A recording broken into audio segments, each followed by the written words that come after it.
సోమేశ్వరాలయం కొలనుపాక. 4 యుగాల ముందే స్వయంగా వెలిసిన సోమేశ్వర మహాశివుడు ఈ శివలింగం నుంచే రేణుకాచార్యుల వారు ఉద్భవించారని మనకు చరిత్ర చెప్తుంది. ఈ దేవాలయం దక్షిణ కాశీగా పిలువబడింది. కళ్యాణ చాళుక్యుల నుండి కాకతీయుల కాలం వరకు ఎంతో మంది రాజుల చేతుల మీదుగా ఈ క్షేత్రం పూజలు అందుకుంది. ఇంత మహిమ కలిగిన ఈ దేవాలయం ఎక్కడ ఉంది, ఎలా వెళ్ళాలి అన్నీ కూడా మనం వీడియోలో మాట్లాడుకుందాం. Hi friends, welcome back to our channel. అందరు ఎలా ఉన్నారు? మేమైతే సూపర్ ఉన్నాము. అండ్ ఈ వీకెండ్ వచ్చేసి మనం అయితే కొలనుపాకలో ఉన్నటువంటి శ్రీ చండీ సోమేశ్వర ఆలయాన్ని అయితే ఎక్స్ప్లోర్ చేయడానికి అయితే వచ్చినాము. ఈ వీడియో అయితే సూపర్ వచ్చింది, మీరైతే ఎండ్ వరకు చూడండి. అండ్ ఈ ఆలయం యొక్క చరిత్ర మొత్తం కూడా నేను డీటెయిల్ ఎక్స్ప్లెయిన్ చేశాను. సో అంతకన్నా ముందు ఇంతవరకు మన ఛానల్ ఎవరైతే సబ్స్క్రైబ్ చేయలేదో ఫస్ట్ అయితే సబ్స్క్రైబ్ చేయండి. అండ్ ఈ వీడియోని పూర్తిగా చూసి లైక్ చేసి మీ ఫ్రెండ్స్కి అయితే షేర్ చేయండి. సో లేకుండా let's get into the video. So guys, ఈ టెంపుల్ ఎంట్రన్స్లో మనకైతే ఒక చిన్న గుడిలాగా ఉంటుంది. ఆ గుడి భూమికి ఒక 2-3 ఫీట్స్ లోపలికైతే ఉంటుంది. ఇక్కడ మీరు చూడొచ్చు. సో అందులో నంది శివుడు అయితే ఉంటారనమాట. అండ్ ఈ టెంపుల్ ఎంట్రన్స్లో మనకైతే తవ్వకాల్లో బయటపడ్డటువంటి విగ్రహాలు, రథాల యొక్క చక్రాలు ఇవన్నీ కూడా రాళ్లతో ఉన్నాయి చూడండి. ఇవన్నీ రాయితో చేసినాయి అనమాట. అండ్ ఇక్కడ కొన్ని శిలాశాసనాలు కూడా మొత్తం ఈ రాయితోటి ఉన్నాయి చూడండి. ఇక్కడ మొత్తం నాటారు. అండ్ ఇప్పుడు నెక్స్ట్ మనం అయితే లోపలికి వెళ్ళిపోదాము. ఈ టెంపుల్ యొక్క ఎంట్రన్స్లో జయ, విజయ ఇద్దరు ద్వారపాలకులు అయితే కనిపిస్తూ ఉంటారు. అండ్ ఈ టెంపుల్ యొక్క ముఖద్వారం వచ్చేసి చాలా ఎత్తులో ఉంటుంది. అండ్ ఈ టెంపుల్ లోపలికి వెళ్ళగానే మీకైతే ఫస్ట్ కనిపించేది బుద్ధుడి విగ్రహం అనమాట. గైస్, ఇక్కడ చూస్తున్నారు కదా, మనకి టెంపుల్ ఎంట్రన్స్లో అయితే బుద్ధ విగ్రహం అయితే ఉంటుంది. యాక్చువల్గా ఇవన్నీ కూడా తవ్వకాల్లో బయటపడినటువంటి విగ్రహాలు. అండ్ ఇలాంటి విగ్రహాలు ఇంకా మనకు చాలా అయితే ఇక్కడ ఈ మ్యూజియం మొత్తంలో కూడా ఏర్పాటు చేశారు. నేను మొత్తం కూడా చూపిస్తాను, చూద్దాం రండి. ఇంకా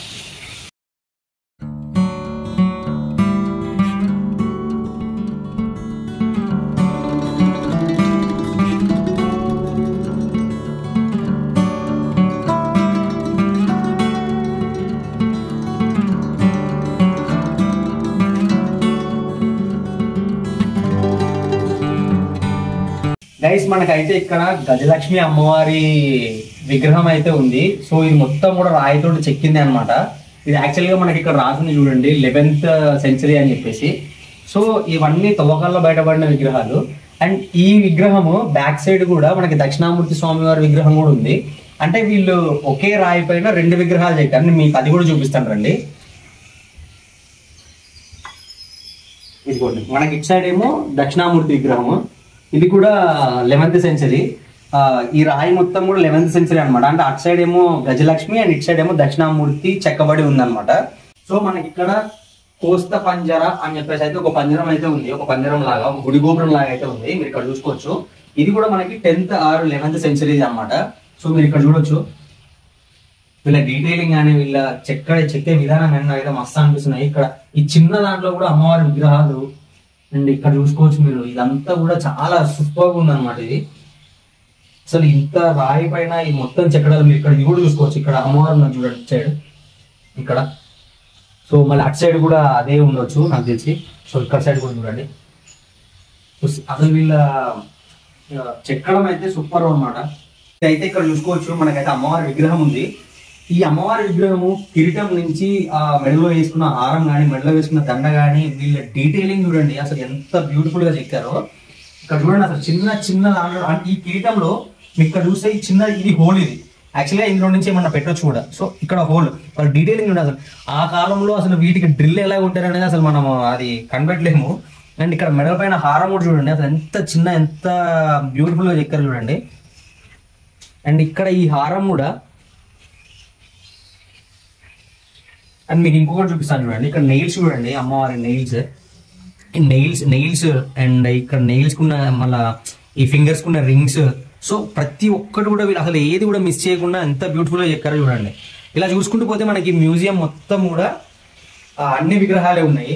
సో నేను మీకు ప్రతి విగ్రహం అయితే చూపించలేను, కానీ నార్మల్గా నేను అన్ని వీడియోలు అయితే కవర్ చేయడానికి అయితే ట్రై చేస్తాను. సో మొత్తం ఇక్కడ ఉన్న విగ్రహాలు అన్నిటి గురించి అయితే ఎక్స్ప్లెయిన్ చేస్తే వీడియో ఛానల్ లెంతీ అయిపోతుంది. సో అందుకని నేను మీకు నార్మల్గా వీడియోలో చూపిస్తూ ఉంటాను. ఓకేనా?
సో చూసిరు కదా, మ్యూజియం మొత్తం చూపించిన మీకు. అంటే నేను ప్రతిదీ ఎక్స్ప్లెయిన్ చేయలేకపోయినా, ఎందుకంటే చాలా లెంత్ అయితే ఎక్స్ప్లెయిన్ చేసుకుంటూ కూర్చుంటే. సో మీరు కనుక ఖచ్చితంగా ఈ టెంపుల్కి విజిట్ చేస్తే మాత్రం ప్రతి ఒక్క విగ్రహాన్ని అయితే క్షుణ్ణంగా పరిశీలించండి. సో నేనైతే ఇప్పుడు టెంపుల్ లోపలికి వెళ్తున్నాను. టెంపుల్ లోపలికి వెళ్ళే కన్నా ముందు మనకైతే ఇక్కడ గణపతి విగ్రహము అండ్ అటు సైడ్ వచ్చేసి కుమారస్వామి విగ్రహం అయితే ఉంది, మీరు ఇక్కడ చూసుకోవచ్చు. అండ్ ఇక్కడ ఇంకొక విగ్రహం కూడా ఉంది. అండ్ ఈ విగ్రహాల వెనుక మనకైతే ధ్వజస్తంభం ఉంది చూడండి, ఎంత పెద్ద ధ్వజస్తంభమో. అది చాలా పెద్ద ఉంది అది.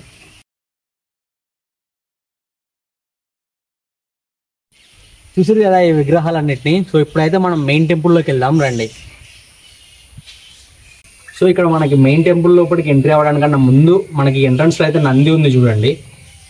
సో ఇదే ఆ నంది. ఈ నందిని దాటి మనం కొంచెం ముందుకెళ్తే మనకైతే మెయిన్ టెంపుల్ ఉంటుంది. సో వెళ్దాం.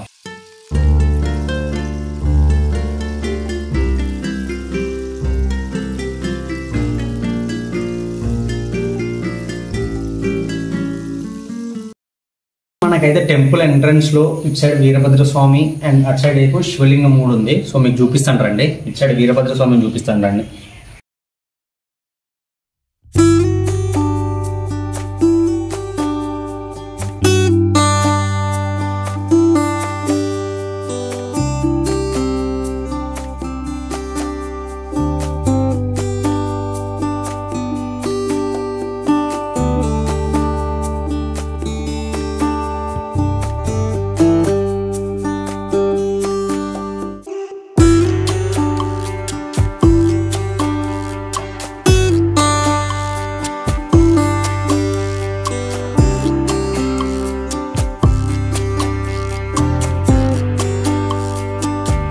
ఇక ఇప్పుడు ఈ దేవాలయం యొక్క చరిత్రను తెలుసుకుందాం.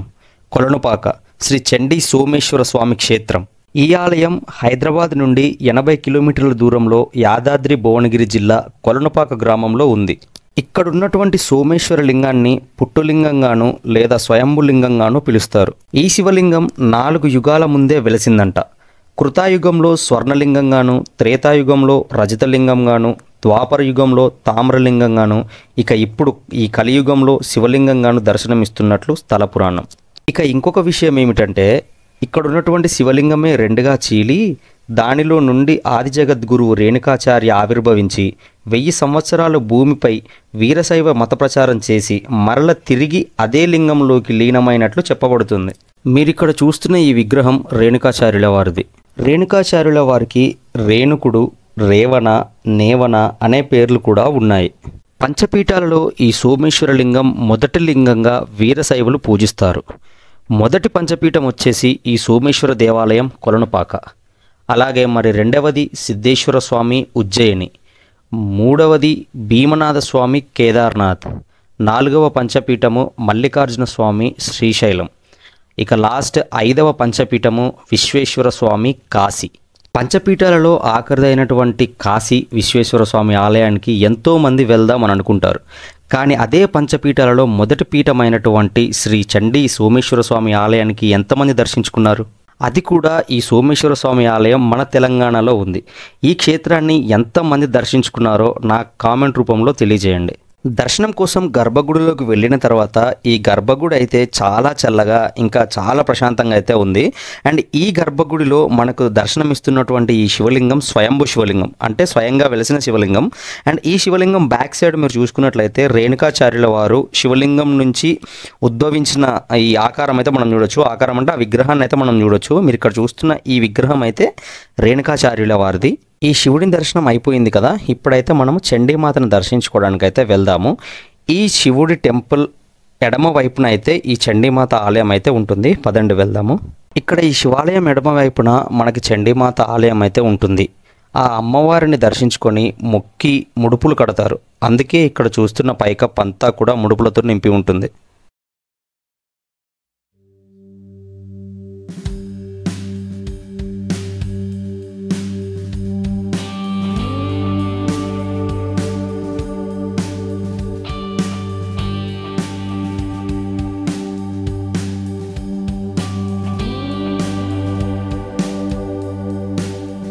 దర్శనం చేసుకుని బయటకు వచ్చిన తర్వాత ఈ క్షేత్రంలో కోటిలింగేశ్వర ఆలయం కూడా ఉంటుంది. పంచకోశ నగరంగా పిలువబడే ఈ క్షేత్రంలో కోటి లింగాలను ప్రతిష్ఠించే సమయంలో 1000 లింగాలు తక్కువ అవ్వడంతో ఒకే రాయిపై 1000 లింగాలను చెక్కి ప్రతిష్ఠించారు. మీరు ఇక్కడ చూస్తున్న ఈ శివలింగము ఒకే శివలింగం పైన 1000 లింగాలు చెక్కినటువంటి శివలింగము. ఈ శివలింగాన్ని దర్శించుకున్న తర్వాత నేను టెంపుల్ మొత్తం కూడా అంటే బయట నుంచి ఈ టెంపుల్ ఎలా ఉంది అని మొత్తం కూడా చూపిస్తాను. అండ్ ఇక్కడ కొన్ని ప్లేసెస్ అయితే మొత్తం ధ్వంసం చేయబడి ఉన్నాయి. అప్పుడు అంటే ముస్లిం రాజులు మన దేశంపైకి దండెత్తి వచ్చినప్పుడు ఈ టెంపుల్స్ అన్నిటిని కూడా చాలా వరకు కూల్చేశారు కదా. సో అలా కూల్చివేతకు గురైనటువంటి కొన్ని నందులు అండ్ అలాగే కొన్ని మండపాలు కూడా చాలా వరకు డ్యామేజ్ అయినవి ఉన్నాయి. సో మీరు ఇక్కడ చూసే మండపాలు కానీ అండ్ ఈ మండపం లోపల ఉన్నటువంటి కొన్ని నందులు కానీ ఇవన్నీ కూడా ధ్వంసం చేసినటువంటివే. మీరు ఇక్కడ చూసుకోండి.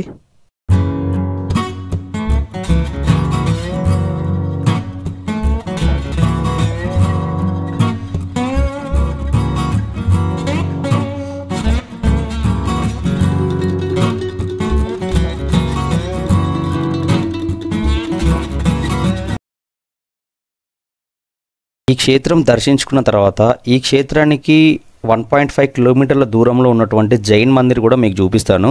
ఆ జైన్ మందిర్లోకి అసలు ఫోన్స్ అయితే స్ట్రిక్ట్లీ నాట్ అలౌడ్. సో అందుకని నేను ఆ జైన్ మందిర్ని బయట నుంచే షూట్ చేశాను. మీకు అది చూపిస్తాను చూడండి. కానీ ఈ టెంపుల్ని దర్శించుకున్న తర్వాత ఖచ్చితంగా మీరైతే ఆ జైన్ మందిర్ని చూడండి. అండ్ మీరు ఇక్కడ చూస్తున్న ఈ మందిర్ పేరే జైన్ మందిర్. ఈ మందిర్ చూడడానికి చాలా అద్భుతంగా ఉంటుంది, అస్సలు మిస్ అవ్వకండి.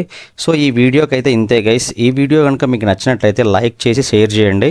అండ్ ఈ వీడియో మీకు ఎలా అనిపించిందో నాకు కింద కామెంట్ రూపంలో తెలియజేయండి. ఇలాంటి మరెన్నో వీడియోస్ కోసం మన ఛానల్ని అయితే సబ్స్క్రైబ్ చేసుకోండి.